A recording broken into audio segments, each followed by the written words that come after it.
손흥민은 이번 시즌 프리미어리그 득점왕에 오르면서 유럽 5대 리그를 통틀어 최초의 기록을 썼습니다. 동시에 소속팀인 토트넘을 리그 4위로 만들면서 3시즌 만에 챔피언스 리그에 복귀시켰습니다. 이번 시즌 손흥민이 보여준 이 엄청난 영향력은 영국의 스카이 스포츠가 선정하는 파워 랭킹에서 8만 점을 넘어서 1위에 올랐다는 걸 보면 알 수 있는데, 살라나 데브라이너보다 손흥민이 더 큰 영향력을 선보였다는 의미입니다. 그럼에도 올해의 선수가 안 된 건 너무너무 아쉽기만 합니다.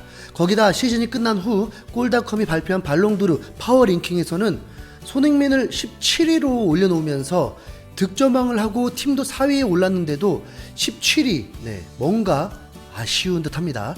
이 순위 자체가 발롱도르 확정 순위는 아니지만 리버풀 마네의 순위가 훌쩍 뛰어올라서 발롱도르 파워랭킹 2위에 올라 있었습니다. 뭔가 찜찜했습니다. 마네는 그동안 프리미어리그에서 손흥민과 윙어 라이벌과도 같은 선수인데 이번에 리버풀을 떠나 미넨으로 떠날 확률이 매우 높은 상황입니다.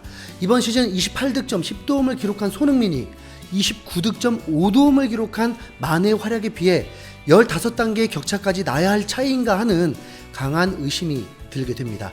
마네는 팀 동료이자 EPL 공동 득점왕인 살라보다도 한 단계 높은 순위를 차지하고 있는데, 이번 시즌 33득점 19도움을 기록한 살라는 3위로 마네보다 개인 스탯은 더 뛰어난 모습입니다. 마네가 살라를 넘은 이유는 네이션스컵에서 마네의 국가 세네갈이 우승을 하고 살라의 국가 이집트가 준우승을 했기 때문일 것입니다. 골닷컴이 발표한 발롱도르 파워랭킹 20인을 분석해보면 리버풀이 6명, 맨시티가 5명, 레알은 4명으로 이 세 팀이 명단의 75%를 차지하고 있습니다. 세계 최강팀들로 손꼽히는 팀들인 만큼 이번 시즌 세 팀이 모두 최소 1개 이상의 트로피를 들면서 소속 선수들은 우승 경력을 추가할 수 있었습니다.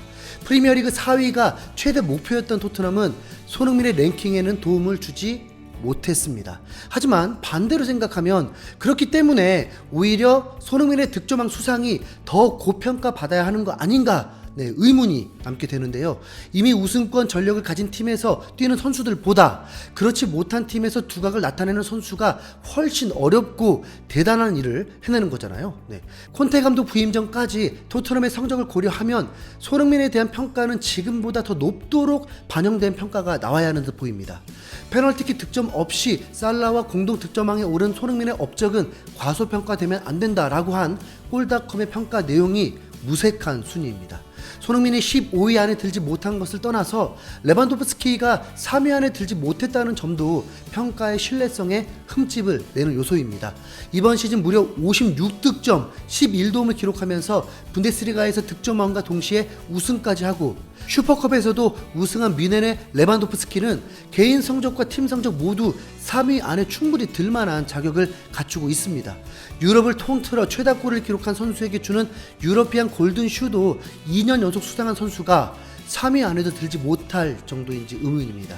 트로피 개수나 개인 스탯 어느 지표를 보더라도 레반도프스키가 살라보다 못했다고 보기에는 다소 무리가 있는 상황이기 때문입니다.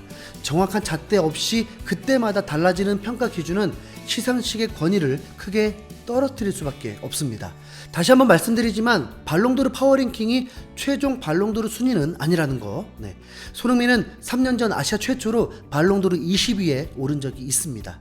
해외 팬들도 이번 발롱도르 파워랭킹에 대해서 비슷한 반응을 보이고 있습니다. 손흥민의 순위가 좀 이상한 것 같아. 필 포든이나 베르나르도 실바한테 밀릴 정도인가? 가산점을 받아도 모자랄 손흥민의 활약이 오히려 팀의 성적 때문에 감점을 받은 것 같네. 레반도프스키가 포디움에도 못 들다니 말도 안 돼. 발롱도르의 평가 기준은 해마다 이상해지네. 벤제마는 논란의 여지가 없는 1위가 확실한데 레반도프스키가 4위라는 건 받아들일 수 없어. 우승컵 개수도 같고 단독 득점왕 수상도 했는데 레반도프스키가 살라한테 지는 건 부적절해. 가뜩이나 인기 투표로 변질됐다는 소리를 듣는 발롱도르가 과거의 권위를 회복하기 위해서는 흔들리지 않는 정확한 평가를 해야 할 텐데요. 항상 왠지 모를 과소평가에 시달려온 손흥민이 지금보다 더 공정해진 기준으로 평가받는다면 손흥민의 위상은 훨씬 높아질 것으로 믿습니다. 이상 흰수염 고래였습니다.